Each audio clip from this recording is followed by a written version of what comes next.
So more than one time, you guys have heard me talk about how I've been using old tools like the iPod or even a dumb phone to more intentionally interact with the digital world. And you might think I'm kidding, but lately I've even been carrying around a pocket radio in place of my iPod to listen to different music and programming on the go. But generally, these simple tech items seem to be having a sort of resurgence, even if just in a niche sense. And it's not just these devices. Retro technologies of all sorts are being put back into service in 2024. And what's more is that many of the people who are choosing these technologies nowadays didn't even grow up with them. Gen Z and even Gen Alpha are finding solace in using retro tech devices like dumb phones, iPods, old digicams, Walkmans, VHS tapes, vinyl records, and typewriters. And that's just a few of them, folks. The list goes on. But what exactly is it about these retro technologies that are attracting people to them once again? Today I wanted to dig into that a little bit more, as well as share my experience around these devices as well, because I've owned almost all of them. But first, if you don't know me, I'm Spencer, and I like to talk about simple living, frugality, and ways to cut down on your technology usage,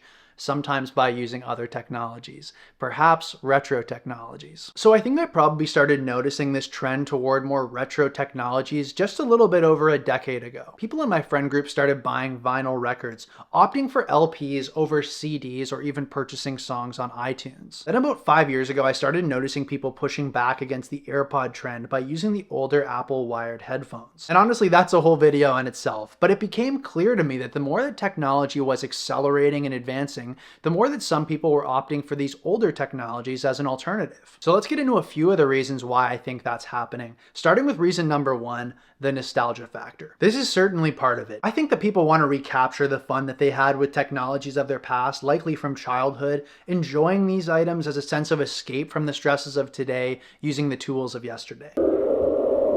I know for me that part of the reason I was so excited to try my girlfriend's iPod Classic when that was offered to me was that I'd had so many different iPods in the past, but I could never afford one of the iPod Classics growing up. So I was nostalgic for the medium, but I was also really excited to try that tool in particular. And this nostalgia thing has been going on for a while in things like the retro gaming community, people picking up old Nintendos again, like NES, Super Nintendo, and even GameCube, which is a bit crazy to think that GameCube is considered retro at this point. But you get what I mean. People have been collecting things like He-Man toys and Ninja Turtles figures for the last little while, just because it's fun to see those things and enjoy them again and get that sort of blast from the past. But what that doesn't really explain is the younger generations who are choosing these items. I think there is a sense of nostalgia still, but for those things that they never grew up with. To them, these items may not have like a personal connection, so to say, through experience, but they're kind of a signifier, I think, to a simpler time in technology. A time where social media wasn't making all of us anxious and depressed,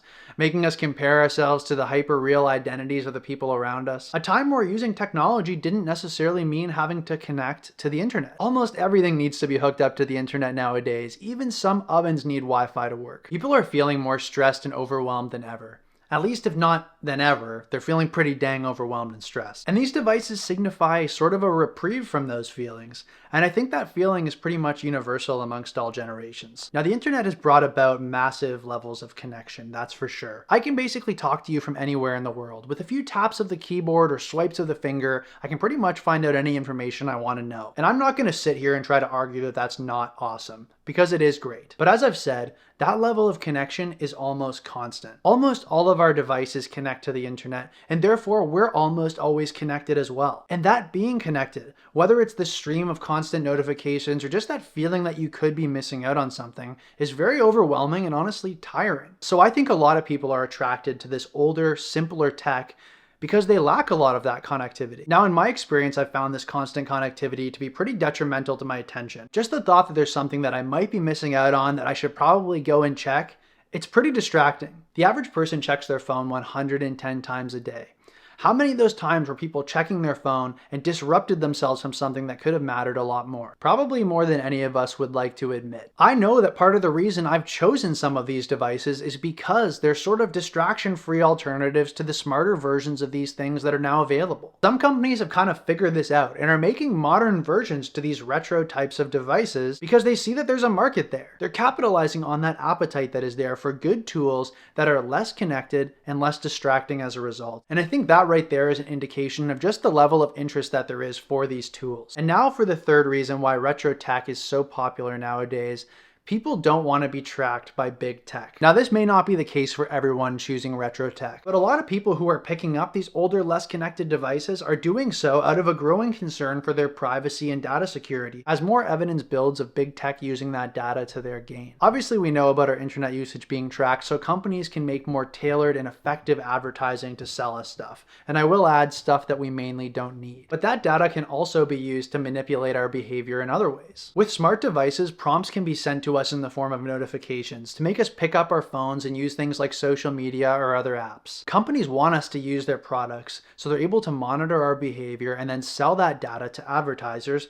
so they're able to sell us products that we may not have purchased otherwise. Now, I'm not going to go too much farther down this rabbit hole today, but the truth is that surveillance capitalism is a thing, and more people are waking up to it and are trying to do something about it. Now, some people who are more tech savvy than most are going to modify their phones or their computers, de-Googling them and using open source software and able to get away from this, operating in a near stealth-like state while they're online. And for the less techie of us, there's retro tech, which is dumb by design. Now, the fourth reason why I think that people are choosing retro tech once again is that people just want to hold something in their hands. Many people just don't want to go fully digital. They want to have that hands-on experience that analog and even earlier digital devices can offer. And I think that's part of the reason why vinyl came back. People were pushing back against the growing trend to fully digitize your music catalog. Now look, digital music is objectively higher quality than vinyl, and don't come at me in the comments for that. But I think a lot of the reason why people went for vinyl at that time was because they could hold it. They could look at the album artwork on the record sleeve and they could drop the needle. It's not all about quality, it's about feeling. That's why now even more people are picking up cassette tapes, which sound even worse,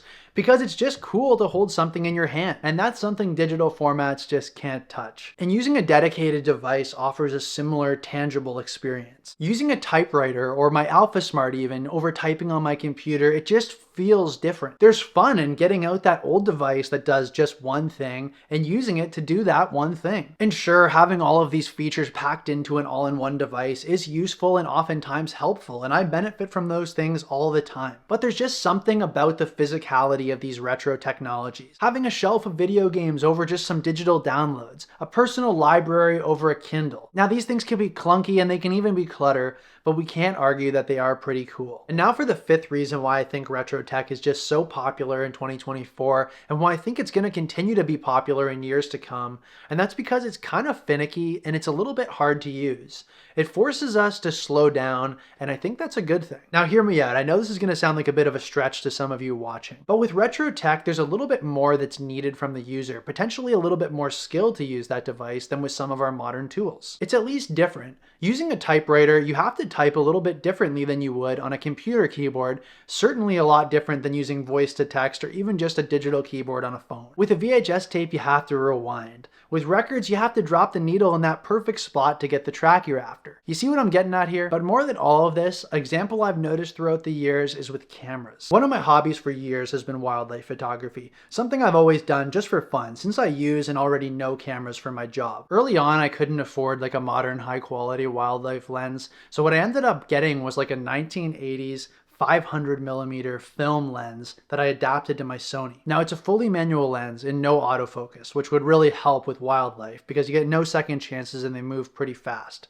So I had to get pretty good with this thing in order to get even decent results. After a few years of using this, just recently, I picked up a modern autofocus wildlife lens, and it made me realize just how much work the camera does for you nowadays. I'm basically holding what a few years ago people would consider to be a supercomputer inside of this camera, with a lens with the most modern autofocus motors to do the job. This camera has AI autofocus and animal eye detect in the autofocus system as well. So you basically just point the camera at this thing, turn it on auto, push the shutter button down, and you're gonna get a semi-decent result just like that. And it almost takes the fun out of the whole thing, honestly. And I think that's part of what makes retro tech so appealing to people nowadays. People like a bit of a challenge, and they want to be involved with the tools they use. Now, it's something you almost can't imagine until it's gone, but I argue there is something to it. I tell you, a little while back, I did some wildlife photography with that big manual lens, as well as my film camera, my Canon F1.